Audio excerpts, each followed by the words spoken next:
The light of distant stars glinted off the sleek hull of the HSS Devastator as it slipped silently through the void. Captain Sarah Chen stood at the bridge's forward viewport, hands clasped behind her back, watching the pinpricks of light stretch and blur as the massive warship decelerated from FTL. The Galactic Council's central space station, Harmony Point, loomed ahead, its gleaming spires and interconnected rings a testament to alien engineering and the supposed peace it had maintained for millennia. Final approach vector locked in, Captain. Lieutenant Rodriguez announced from the navigation console. Council control is hailing us. Again. Sarah's lips thinned. Let them hail. Maintain radio silence. 20 years. 20 years since humanity had discovered they weren't alone in the universe. 20 years since the benevolent council races had extended their hand in friendship, and 15 years since their true intentions had become clear. Weapons systems primed and ready. Commander Tom Hayes reported, his voice betraying none of the emotions that must be churning beneath his professional demeanor. His brother had been aboard the colony ship that was destroyed in the Proxima incident. All railguns charged to maximum capacity. Missile tubes open. Raven drones deployed and awaiting command. Sarah nodded. This wasn't a diplomatic mission, despite the lies they'd fed Council intelligence. The Devastator hadn't been built for peace. Captain, the ship's AI, Athena, chimed in. I've detected unusual energy fluctuations from the station's defensive grid. Pattern suggests they're charging their primary shield generators. They know, Sarah whispered, then straightened her shoulders.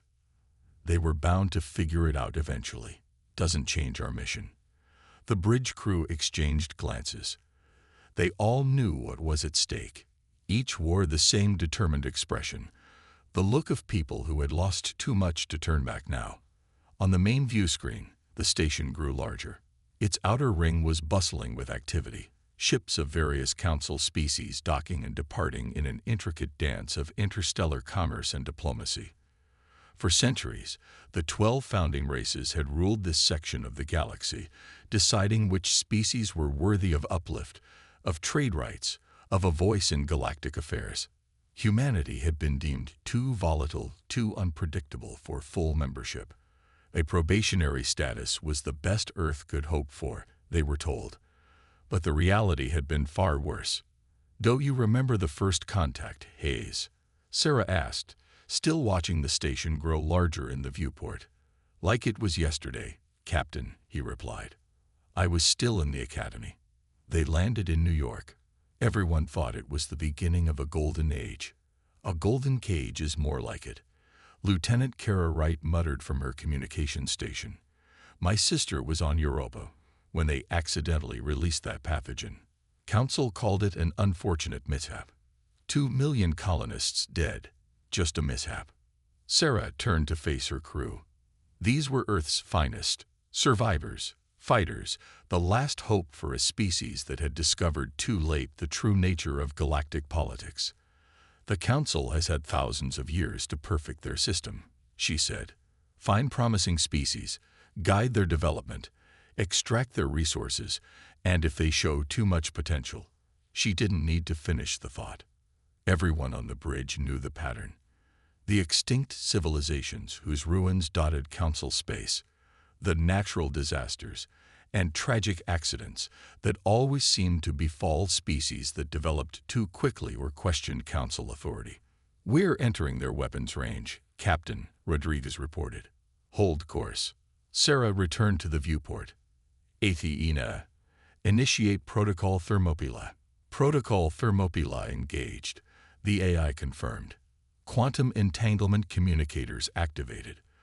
All ships in the fleet are receiving deployment coordinates. In the vastness of space behind the Devastator, reality seemed to ripple and tear. One by one, 50 more human warships dropped out of FTL, their stealth systems rendering them nearly invisible to conventional sensors. The culmination of 15 years of secret preparation, of resources diverted from public view, of sacrifices made by an entire planet. Council Station is broadcasting on all frequencies, Wright announced. They're demanding our immediate surrender. They're threatening to destroy Earth if we proceed. Sarah allowed herself a cold smile. That would be difficult for them, considering Earth isn't where they think it is anymore.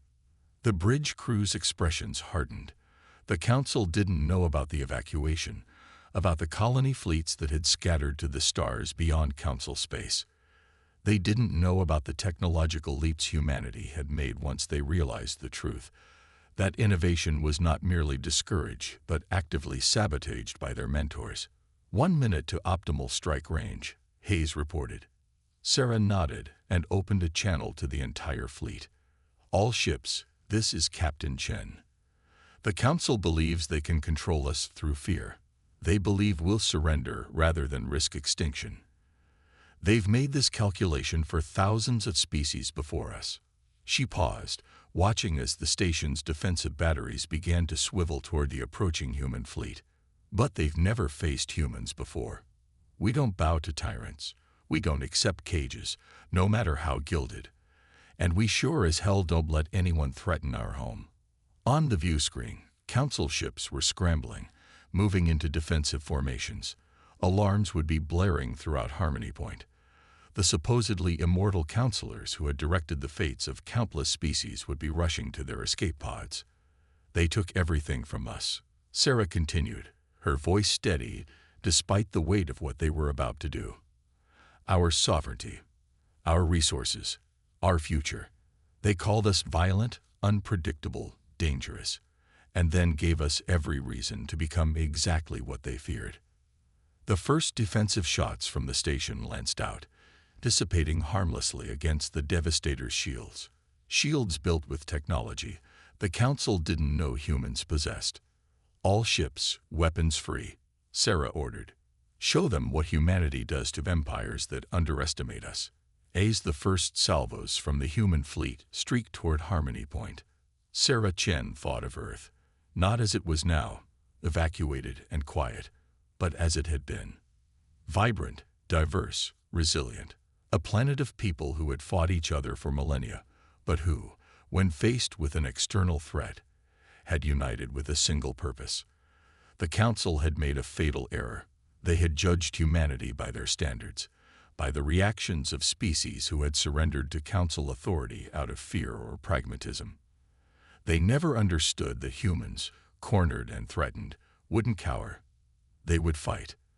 The first explosions bloomed silently against the station's shields, beautiful and terrible, like deadly flowers opening in the vacuum. The battle for humanity's future, for the future of all species under Council dominion, had begun, and Harmony Point would be just the beginning. The Devastator shuddered as a Council cruiser's energy beam glanced off its port side. Sarah gripped the command rail, steady despite the impact. She'd expected more resistance, but not this quickly. The Council's defensive fleet was mobilizing with surprising efficiency. Damage report, she ordered, eyes fixed on the tactical display. Shields holding at 92%. Rodriguez replied, "That was just a warning shot, Captain. They're still hoping we'll back down." Sarah almost laughed. The Council had never understood humans, not really. Even after studying Earth for decades before first contact, they'd missed something fundamental about human nature. When backed into a corner, humans didn't surrender, they evolved. ATAENN, tactical assessment, Sarah commanded. The AI's voice was calm, almost soothing compared to the chaos unfolding on the view screens. Council fleet deployment suggests standard containment protocol. They are attempting to encircle our formation while bringing the station's main cannons to bear. However, they appear unaware of our secondary fleet's position. Sarah nodded. Admiral Jackson's stealth carriers were still undetected, holding position just outside the Oort cloud equivalent of the Harmony system. If everything went according to plan, they wouldn't be needed. But humanity had learned the hard way not to count on plans surviving contact with the Council. "Captain," Commander Hayes called out, "Incoming transmission. It's addressed specifically to you." Sarah frowned. On screen. The tactical display flickered, replaced by the face of High Counselor Talon.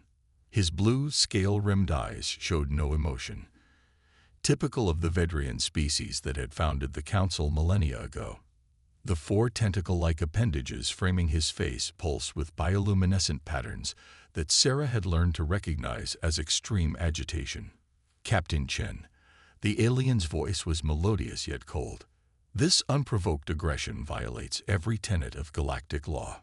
Stand down immediately, and perhaps mercy might be extended to your primitive species. Sarah stepped forward, letting the visual sensors capture her unflinching stance. Unprovoked. Was it unprovoked when your research team released engineered pathogens on Europa? Or when council ships blockaded Mars during the food shortage? Or perhaps when your peacekeepers bombarded New Denver from orbit, claiming it was an unfortunate navigational error? Talon's appendages stilled. A telling sign. Regrettable incidents, all investigated according to protocol. Your species was determined to be too volatile for advanced technologies. These measures were necessary safeguards. Necessary for whom, Counselor? Sarah's voice remained level, but everyone on the bridge could feel her controlled fury. We've accessed your archives. We know what happened to the Thraxi, the Novan Collective, the Silandrian Alliance. All regrettable incidents after they began developing technologies that might challenge Council supremacy. For the first time, uncertainty flickered across Talon's alien features. How did you?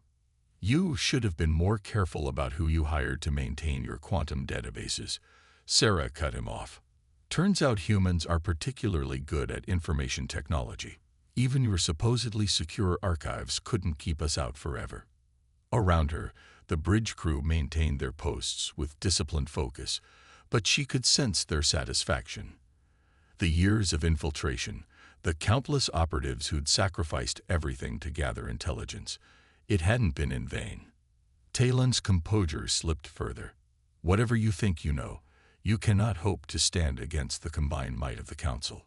Your species is barely out of its infancy.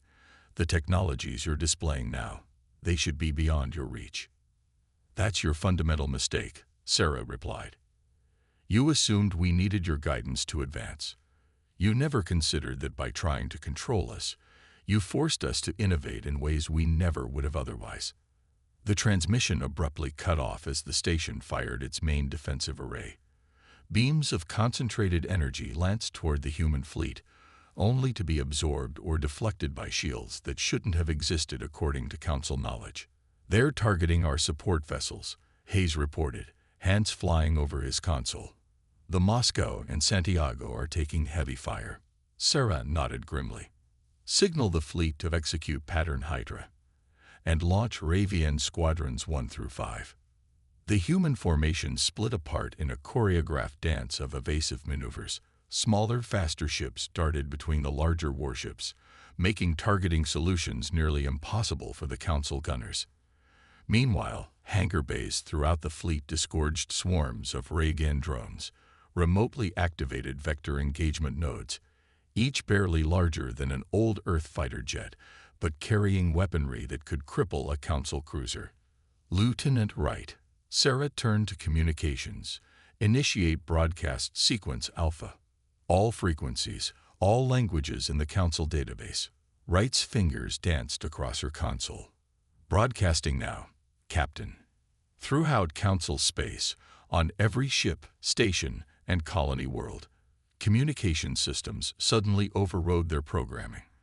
The carefully controlled information network that had kept dozens of species in willing subjugation for centuries became humanity's mouthpiece. Sarah's voice, translated into hundreds of alien languages, echoed across the stars.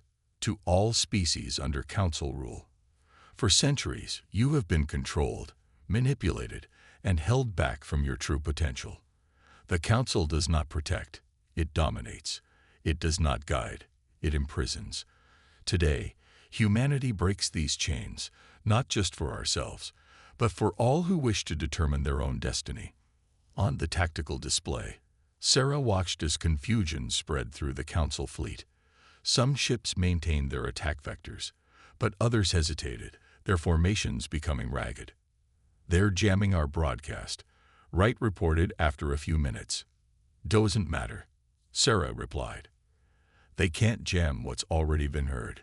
The Devastator rocked again as a more concentrated attack found its mark. Warning lights flashed across several stations. Shields at 70%, Rodriguez called out. They're adapting to our defensive frequencies. Sarah had expected this.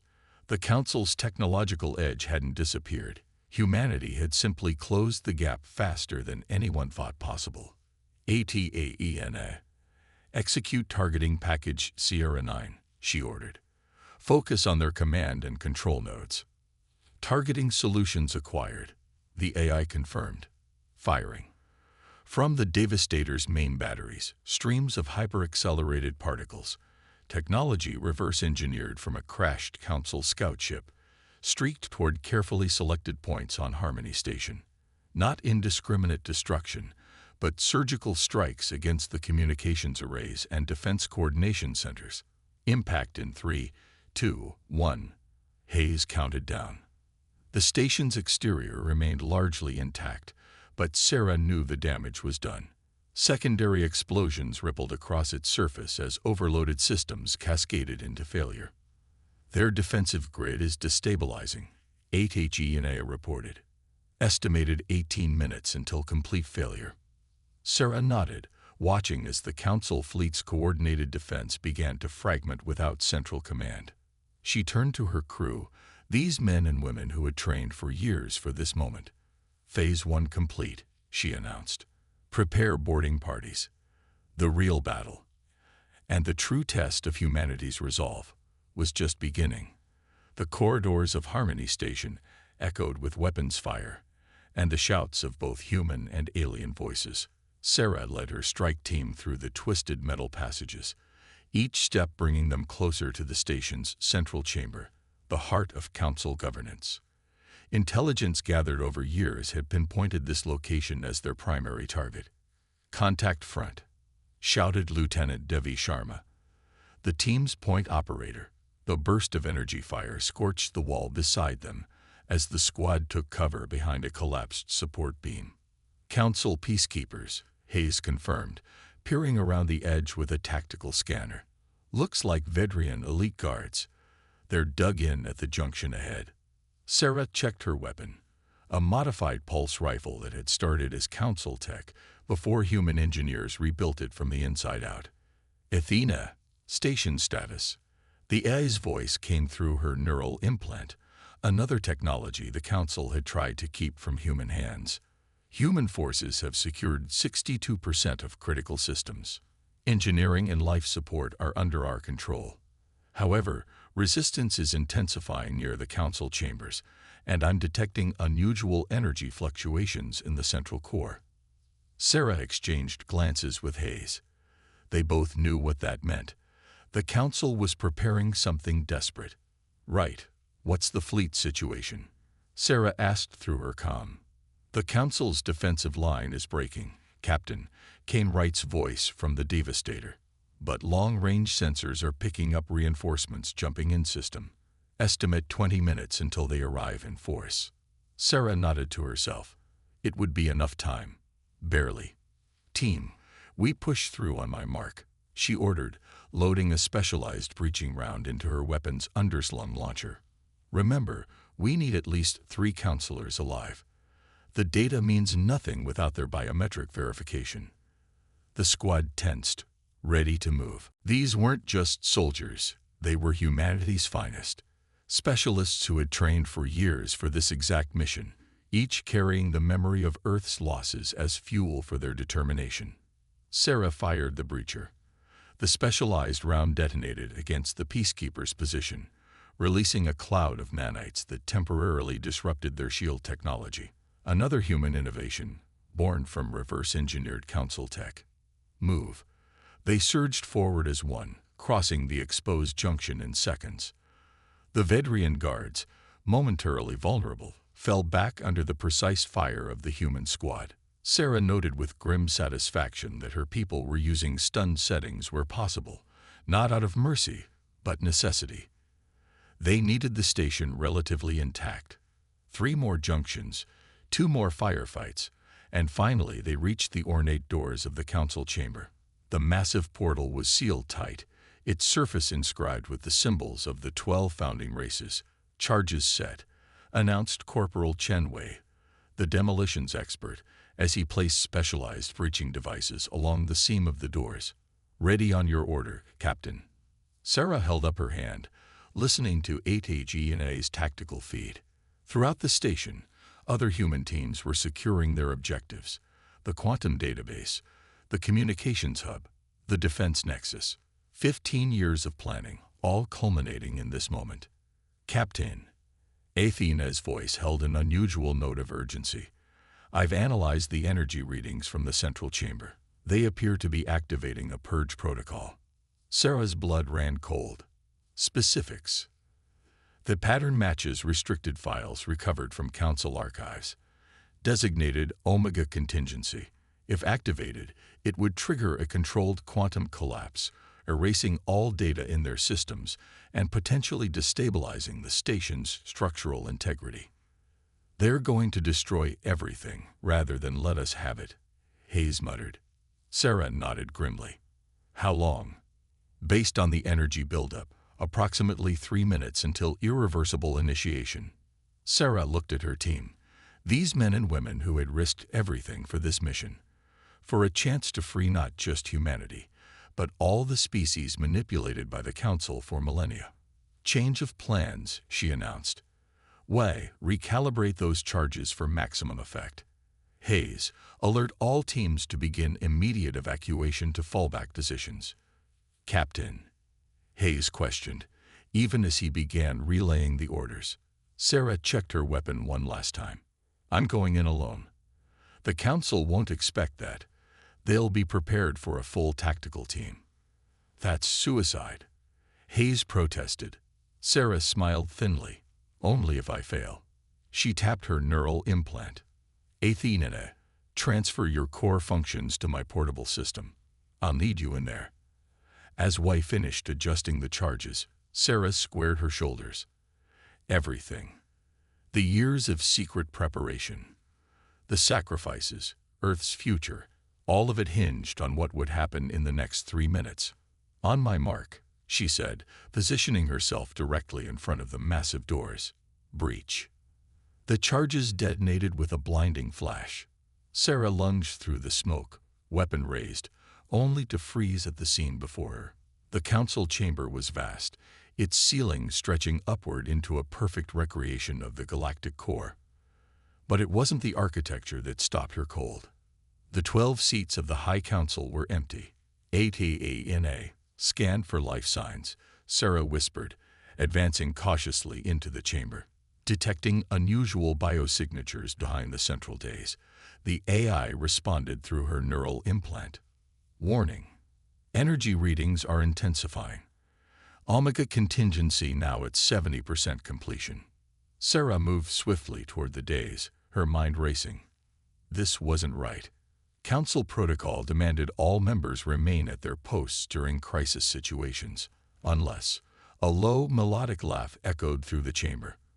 From behind the central throne stepped not High Counselor Talon, but a figure Sarah recognized from classified intelligence briefings. Ambassador Kira Chen, her aunt. "Hello, Sarah," Kira said, her expression unreadable. "I was wondering when you'd finally arrive."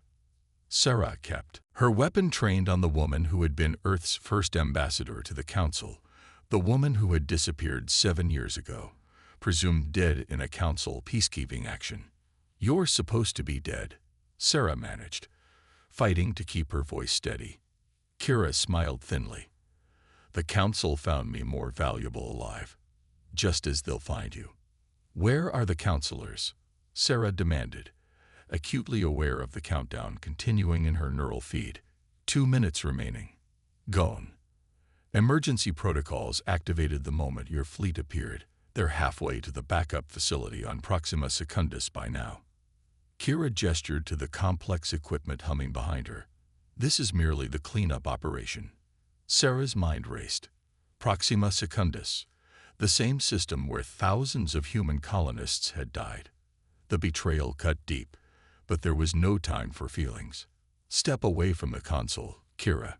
You don't understand what you're doing," Kira replied, not moving. "The Council isn't what you think. They're not the true power." 1 minute, 40 seconds to irreversible Omega initiation, HFY warned in Sarah's mind. Sarah took another step forward. "Then enlighten me, quickly." "The Council is just an administrative body," Kira said, her voice taking on an urgent quality. "They answer to something older, something that's been guiding intelligent life in this galaxy for millions of years."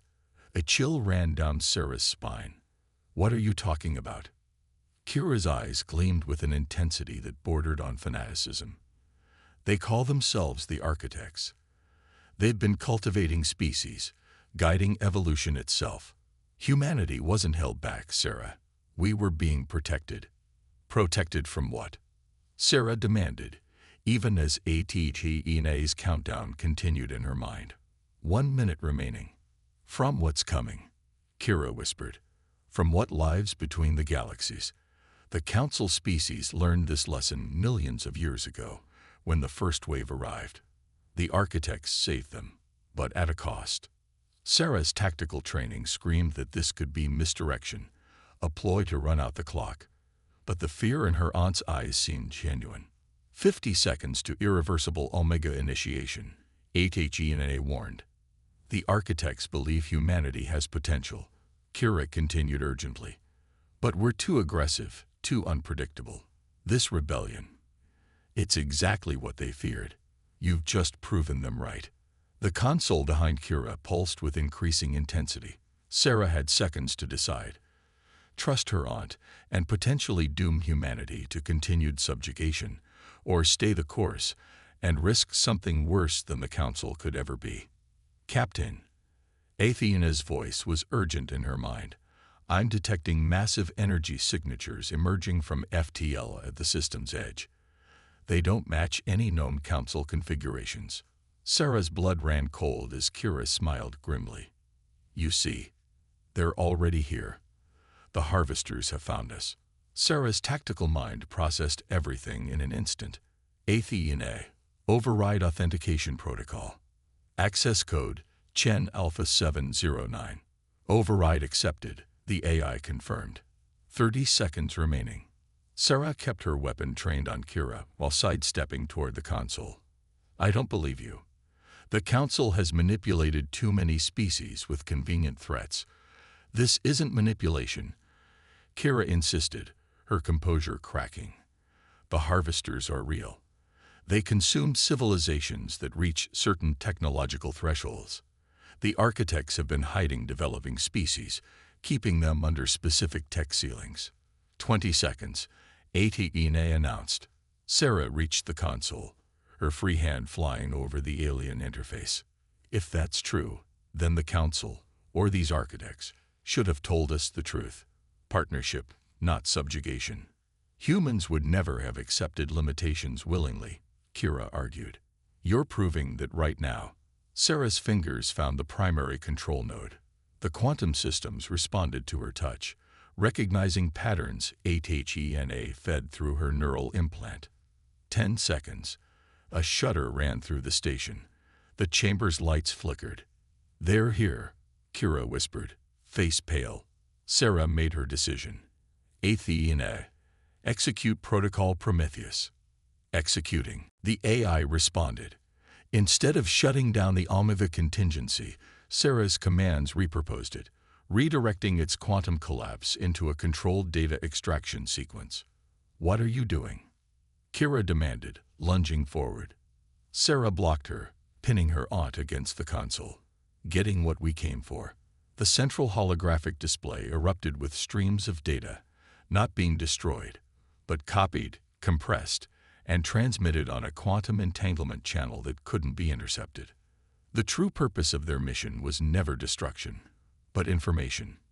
"You don't understand." Kira struggled against Sarah's grip. "If the Architects discover you've accessed their archives, I'll let them come." Sarah replied, "Humanity deserves the truth." The station rocked again, more violently.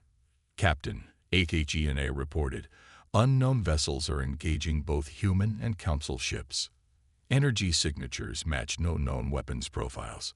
Sarah released Kira, stepping back as the data transfer completed. Transmission status: complete. All data packages received by Admiral Jackson's stealth carriers.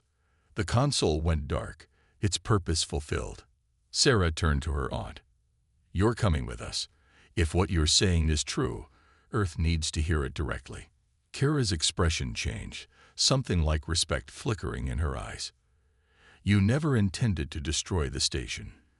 This was an information heist. Humanity doesn't need to destroy the Council," Sarah confirmed. "We just needed to level the playing field." The chamber doors burst open as Hayes and the strike team rushed in. "Captain, we need to evacuate now. Those new ships are tearing through everything in orbit." Sarah nodded, gesturing to Kira. "Secure the ambassador and move out." As they rushed through the station's corridors toward their extraction point, Sarah accessed the fleet-wide comm. "All ships, execute emergency jump protocols. Rendezvous at contingency point Epsilon." Through viewport windows, Sarah caught glimpses of the battle outside. Massive ships of unknown design were methodically dismantling Council vessels, while largely ignoring the human fleet. Their hulls were like nothing she'd ever seen, organic yet metallic, shifting and adapting to attacks. "Captain," Hayes said quietly as they reached the hangar bay, "what are those things?" Before Sarah could answer, Kira spoke, her voice hollow. "The first wave, the scouts." As their shuttle launched, Sarah received one final transmission from the Devastator. Wright's voice was tight with controlled panic. "Captain, we're intercepting communications between those ships. They're not targeting us because they're receiving orders from Earth." Sarah's shuttle streaked away from the chaos-engulfing Harmony Station, the revelation about Earth hanging in the air like a physical weight. No one spoke as they navigated through the debris field of destroyed ships. Both Council and human vessels reduced to twisted metal by the mysterious harvester weapons. "ATAENA, verify that transmission," Sarah finally ordered, her voice steady despite the turmoil in her mind. "Verification complete, Captain," the AI responded after a moment. Encrypted communications between the unknown vessels contain positioning data originating from Earth's southern hemisphere. "Antarctic region, specifically." Hayes exchanged glances with the rest of the strike team. "That's impossible. There's nothing in Antarctica except Research Station Olympus." "The black site," Kira said quietly. All eyes turned to her. "The architects found it 3 years ago. They'd been monitoring it ever since." Sarah's grip tightened on her seat restraints. Research Station Olympus was officially a deep space communications array, but rumors had circulated among military brass about classified research happening there. Research that even the highest levels of Earth's unified government weren't fully briefed on. "You knew about this?" Sarah demanded. Kira's expression remained carefully neutral. "I suspected. The architects have observers everywhere. But even they couldn't penetrate the station's security protocols. Whatever's happening there, it's beyond both our control and theirs." The shuttle shuddered as it made the jump to FTL. Leaving the battle behind, Sarah activated her secure channel to Admiral Jackson's carrier. "Admiral, we have a situation. Earth may be compromised." The grizzled face of Admiral Jackson appeared on the small view screen. His expression was grim. "We've reached the same conclusion, Captain. The data you transmitted contains references to an Earth-based research division that's been operating outside official channels for at least a decade. They've been studying harvester technology." "How is that possible?" Sarah asked. "If the harvesters are as dangerous as the Council claims, they found something," Kira interrupted. "Before first contact, a derelict ship in the Kuiper Belt. The architects didn't know it was there until humans started experimenting with the technology." The pieces fell into place in Sarah's mind with terrible clarity. So the Council's restrictions weren't just about control. They were trying to stop us from developing technology based on that wreckage. And we thought they were holding us back out of fear or prejudice. Hayes muttered. Admiral Jackson's voice cut through their realization. Captain, I'm sending new coordinates. The fleet is regrouping at Alpha Base. We need to assess this information and determine our next move. As the transmission ended, Sarah turned to face her aunt. You need to tell us everything. No more half-truths.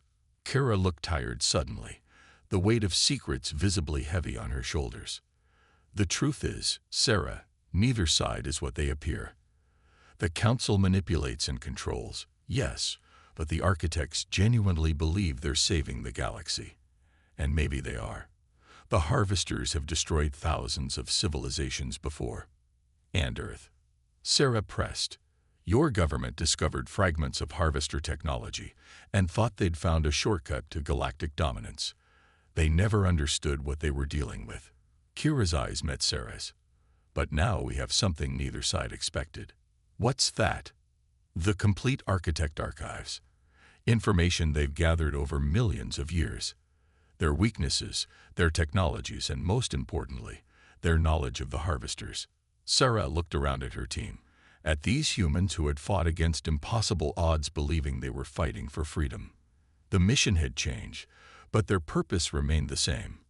Then we use it, she decided, not to destroy the Council or serve Earth's compromised leadership, but to forge our own path. As their shuttle approached the rendezvous point, the scattered remnants of humanity's fleet came into view. Not the conquering armada they had imagined being when they set out, but something perhaps more important. Survivors with knowledge that could change the course of galactic history. Sarah Chen stood at the viewport, watching the stars streak by. The battle for humanity's future had only just begun. But for the first time, they would face it with the truth, however terrible, on their side. Earth's warship had arrived in Council space, bringing not just destruction, but revelation. And in the vast darkness between stars, ancient powers stirred, their millennia-old games of control and manipulation finally exposed to the light. The real war was just beginning.